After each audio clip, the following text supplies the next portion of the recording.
Good morning students. I hope सब healthy हैं, safe हैं, घर पे ही रह रहे हैं, इधर उधर भटक नहीं रहे हैं. So as much as I am missing teaching in actual classroom to all of you, I hope आप भी स्कूल को बहुत मिस कर रहे होंगे because your session has just begin and nothing actually happened, right? You started with a virtual classroom directly. So let us move to the next topic. हम basic living पढ़ रहे थे and basic living में we have already discussed about the food and shelter of the early humans. Now we'll be discussing about the tools. क्या tools थे जिसको early human use करते थे और कैसे उसके पैटर्न में चेंज आया. So if you see here, read the first point. It is the apes 24 million years ago. We have already discussed primates का जो ग्रुप है, ग्रुप ऑफ स्पीशीज जिसको हम होमिनॉइड कह रहे हैं. तो सिमिलरली होमिनॉइड कह लीजिए या एप्स समझिए. So 24 million years ago they were capable of using wood as a stick. That means normally पेड़ से एक डंडी तोड़ी और उसको फ्रूट्स को प्लक करने के लिए. This is the kind of basic use which they can do. Don't imagine एक दूसरे को मारने के लिए वो उसको यूज़ करते थे. आई नो आपके इसमें से कुछ के दिमाग में ये भी शुरू हो गया है. सो टूल का बेसिकली मतलब क्या होता है? Something that is capable of making your work easier. So that is what you called as a tool. Like for you as a student, pencil, rubber, pen, these are your tools, right? Because ये आपका काम easy बनाते हैं.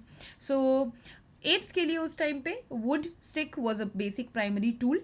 After that, Homo habilis, जिसको हम tool maker भी कहते हैं, around 2.2 million years ago started using these primary tools. इनको हम flint कहते हैं. अगर आप इसको गौर से देखिए, it's basically a conical stone. Right, एक कोने में स्टोन है. बहुत अलग अलग जगहों से अलग अलग टाइप के फ्लिंट मिले हैं, but in general they were used by the Homo habilis 2.2 million years ago. So tools को वो उस टाइम पे डेवलप कर पाते थे. एंड दीज बेसिक टूल्स ये क्या काम करते हैं? इसको आप as a flash scraper use कर सकते हैं. सो एनिमल्स को चीरने के लिए, हंट करने के लिए, उनको गले पे मारने के लिए. This was it's basic use. इसका एक और एसेंशियल यूज़ हो सकता है that these tools might also be used to create more stone tools. तो अगर इसको आप ले करके पत्थर पे मारते रहेंगे, that is how the fire was discovered, he believe किया जाता है. So these are the kind of tools जो शायद एक चेंज लेके आते होंगे. So these tools might be used to create other stone tools also. तो इस टूल को बनाने के लिए या कोनिकल शेप देने के लिए इसी फ्लिंट का यूज़ किया जाता होगा. तो उसको फ्लिंट कहा जाता है, अ बेसिक स्टोन टूल. इसका एविडेंस कहाँ मिला? इथियोपिया एंड केनिया में.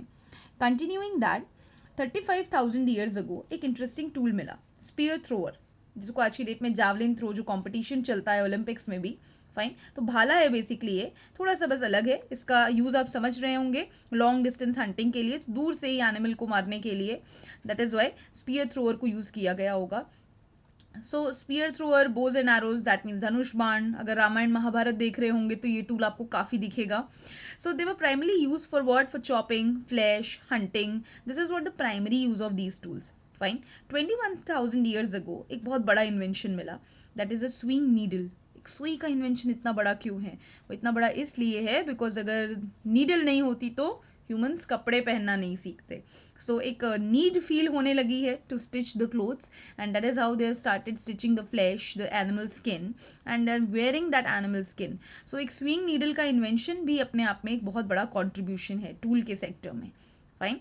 सो will be repeating once again. Primary tools, hominoid, apes, homo habilis, the tool maker, flint, basic tool, 35,000, spear thrower, bow and arrow, then 21,000 years ago, sewing needle. So these are the 4 major points जो आपको याद रखने हैं about tool. Now tool से आगे बढ़ें. Basic living के लिए they also had to communicate with each other, and for the basic communication क्या कर रहे थे वो लोग? So दो तरह की चीज़ें करते थे. Either they used to communicate with the language or with the art. So first we'll focus on the language part. So if talking about the language part, hominid जो है, दैट मीन्स 5.6 मिलियन ईयर्स अगो पहले, they used to talk with the gestures. So here students, this is also important to understand कि language होता क्या है. So language is basically what you would say Hindi, English, French, German. No, language can also be somehow that can transmit your communication, what exactly you are trying to say. So a verbal mode of communication displays a language, right? So hominid यहाँ पे verbal mode use नहीं कर रहा है, लेकिन communication फिर भी कर पा रहा है. तो gesture से like this, these kind of gestures, आना है, जाना है, these are the basic gestures which they can use even at that time. Fine, तो उस जेस्चर से वो कम्युनिकेट करते होंगे एक दूसरे से. After that homos 2 million years के पहले तक, fine, they use to create humming sounds.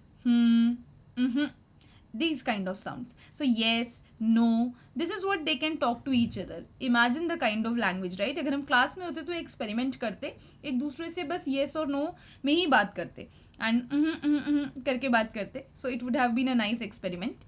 So next one is Homo habilis. The Archaeosapiens believe that कि इनका ब्रेन साइज इतना डेवलप्ड हो चुका था that they can create small speech sounds. Fine, small speech sounds like this. So very small speech sounds like oh, like these kind of sounds. So जैसे आप जंगलों में आपने कभी मूवीज़ वगैरह अगर देखी होंगी तो आप देखेंगे कि दे एनिमल कॉलिंग के लिए जो ट्राइबल्स हैं वो साउंड्स क्रिएट करते हैं. हम उन टाइप के साउंड्स की बात कर रहे हैं. So the nature call which they give, so these kind of sounds must be used by them. So Homo habilis ऐसे साउंड्स क्रिएट कर सकता था. After that verbal communication was developed during the time period of Homo habilis, that means 2.2 million years अगो. पहले जैसे tool making की शुरुआत Homo habilis के time से हुई, सिमिलरली वर्बल कम्युनिकेशन की शुरुआत भी हुई. बट एक्चुअली यू नो, अंदर से जो आवाज़ आती है जब आप बोलते हैं तो आप देखते हैं आपके गले में एक वोकल ट्रैक्ट है जो अंदर का वॉइस बॉक्स है, दैट कीप्स ऑन मूविंग. जब मैं आपको ये बात बता रही हूँ तो आप अपने गले को पकड़ के देख भी रहे हैं और आपको फील भी हो रहा है कि या actually voice box is moving. So वो वोकल ट्रैक जो है उसका इवोल्यूशन ही ह्यूमन बॉडी में 2 लाख साल पहले हुआ है. दैट मीन्स 2 लाख साल पहले, before 2 lakh years ago, they were really not capable of talking to each other the way we talk, right. So vocal tract का डेवलपमेंट हुआ and after that only language would have facilitated them.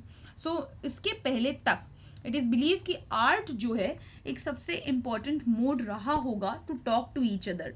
So for the purpose of art they use to paint and art में मतलब कई forms आ सकते हैं but painting is the one जिसकी हम यहाँ बात कर रहे हैं. सो पेंटिंग 40 to 35,000 ईयर्स ओल्ड पुरानी मिली है, उससे पुरानी पेंटिंग नहीं मिली है. बट काफ़ी आर्कियोलॉजिस्ट का ये मानना है that before talking in the language basis they must be conversing with each other with the help of paintings only, right. So पुरानी पेंटिंग्स मिली हैं अल्टामीरा केव स्पेन में एंड लेस्कॉक्स फ्रांस में. Lascaux and Altamira are the 2 places where a lot of animals have been found. Animals को paint किया गया है such as bison मतलब जंगली भैंसा, आइबेक्स जो जंगली डियर होता है, मैमथ जंगली हाथी, वाइल्ड एलिफेंट्स बड़ा सा. अब तो मैमथ की स्पीशी एग्जिस्ट ही नहीं करती, मैमथ का ही इवोल्यूशन आज का हाथी है. Fine. So deer, tiger, these are animals they used to draw and it reflects certain common things. Painting से कम्युनिकेशन करने से हमें समझ में आता है कि either they were emotionally attached to that cave जहाँ पे वो ये पेंटिंग्स बनाते थे. जैसे कुछ पेंटिंग्स मिली हैं लेस्कॉक फ्रांस में जहाँ बहुत सारे हैंड इम्प्रेशंस मिले हुए हैं.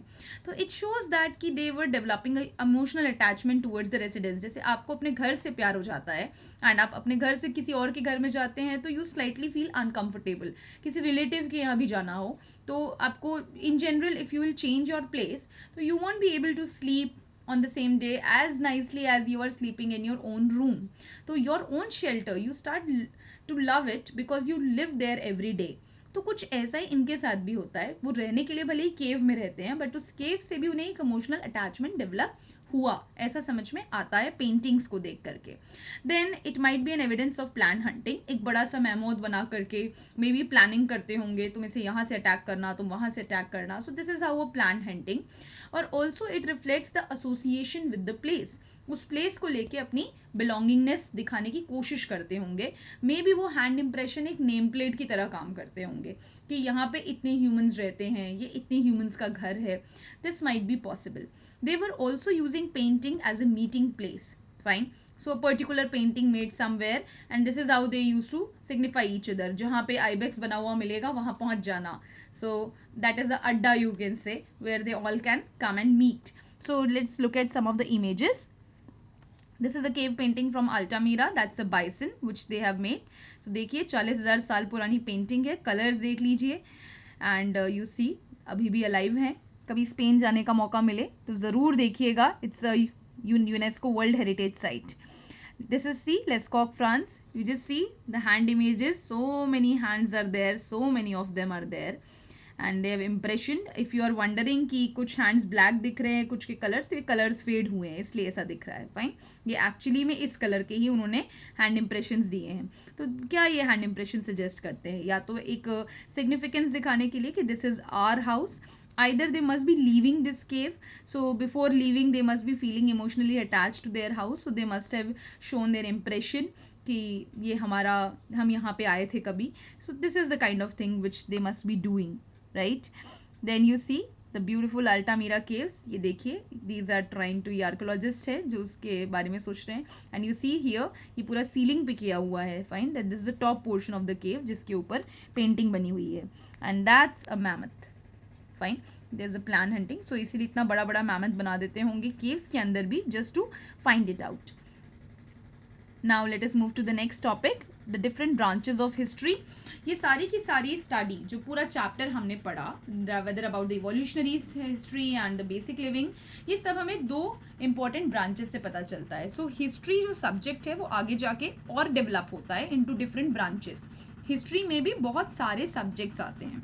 तो अगर आप हिस्ट्री को एज अ प्रोफेशन चूज करते हैं तो then there are many different branches of history. like one branch is anthropology. so anthropology क्या है? this is a subject that deals with human culture and evolutionary aspect of human biology from the past. That means सिर्फ human की जो anatomy है basic, उसको study करते हुए evolution की स्टडी करना. मतलब खाली ये जो अब चैप्टर हमने पढ़ा है ये पूरा का पूरा as a subject, as a research topic develop होता है. एंड अगर आपको लगता है कि हम आगे इसमें और कुछ फाइंड आउट कर सकते हैं, इवोल्यूशनरी प्रोसेस में कुछ नया दे सकते हैं, तो then you choose anthropology as your career and you become an anthropologist. Fine. The second is ethnography.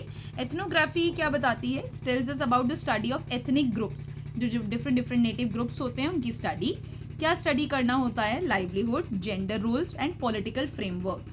As in वहाँ पे कौन सा पॉलिटिकल स्ट्रक्चर है, मोनार्की है, ओलिगार्की है, कोई और फॉर्म ऑफ गवर्नमेंट प्रैक्टिस करते थे क्या, जेंडर रोल्स क्या है, विमेन के रोल क्या है. And you believe me, gender studies is that kind of a subject जो आज की डेट में बहुत पॉपुलर हो चुका है.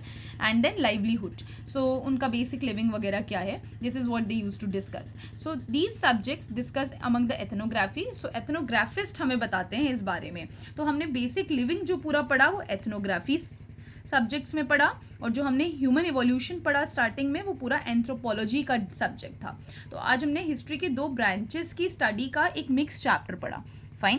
Now coming to the last topic of the chapter, how exactly things changed after that. So 10,000 BCE, that means आज से लगभग 12,000 years ago, some changes were coming. Now we are coming to the end of the chapter. So आपने देखा होमो sapiens तक हम आ चुके थे. होमो sapiens भी डेवलप हो चुके हैं लगभग 30,000 साल पहले. सो होमो सेपियंस ने कुछ चेंजेस लाए एंड 4,500 BCE तक इन चेंजेस ने एक बहुत बड़ा चेंज ऑब्जर्व किया. सो यू सी 10,000 BCE तक, दैट मीन्स आज से लगभग 12,000 साल पहले, human being started domesticating plants and animals. Domestication of plants का मतलब है they begin to grow plants by themselves and they started preserving them. And animals, सबसे पहला जो एनिमल डोमेस्टिकेट किया गया वो एक डॉग है. फाइन. सो डॉग को डोमेस्टिकेट किया गया सबसे पहले. दैट मीन्स उसकी वफादारी के किस्से उतने पुराने हैं और ह्यूमन को तब से पता था कि डॉग एक बहुत ऑनेस्ट एनिमल है. Then settle living due to agriculture. They started settling at one place because we have already discussed कि फूड पैटर्न में जब वो स्कैवेंजिंग तक आ गए and when they started actually scraping the food and eating it from other animals whatever they have hunted, तो जब human की ये हालत हो गई तब जाकर के मजबूरी में उसने सेटल लिविंग को ऑप्ट किया and they started practising agriculture. तो फार्मिंग एक मजबूरी थी बिकॉज फूड रिसोर्सेज लिमिटेड थे and they had to do it. So this is how they started practising the settled life style. Then wheel का invention हुआ 5,000 BCE, मतलब आज से 7,000 साल पहले लगभग व्हील को इन्वेंट किया. और व्हील के इन्वेंशन से एक बहुत बड़ा काम हुआ that they started manufacturing the pots. तो पॉट्स को बनाने का काम स्टार्ट किया. कुछ मेटल्स के भी जार मिले, कॉपर, टिन वगैरह यूज करने लगे. तो ये एक बेसिक चेंज है. These are the 5 significant changes जो इस टाइम पीरियड में ह्यूमंस की लाइफ में आ रहे हैं. Fine. So this image has nothing to do with it. It's just that I like the way this man is posing. So it's like telling you that hi, I am there. So these are the 5 basic changes which they were doing, and in 5 basic changes से it is very very much clear कि अगर ये change ना होते तो आने वाला जो second chapter हम पढ़ेंगे about the Mesopotamian civilization, दुनिया की पहली और सबसे पुरानी civilization, वो कभी ना बनती, राइट तो उस सिविलाइजेशन को बनने के लिए ये चेंजेस नेसेसरी हैं टू अंडरस्टैंड, बिकॉज अब जो नेक्स्ट चैप्टर हिस्ट्री का हम पढ़ेंगे वो इस ईयर से शुरू होगा 4500 BCE से, दैट मीन्स आज से लगभग 6500 साल पहले की बात हम पढ़ेंगे, राइट तो उस चेंज को समझने के लिए इन चेंजेस को समझना ज़रूरी था. So that is all about the chapter. So the chapter has come to an end. I hope it's clear to you, and if there is any confusion please ask. Fine, thank you so much.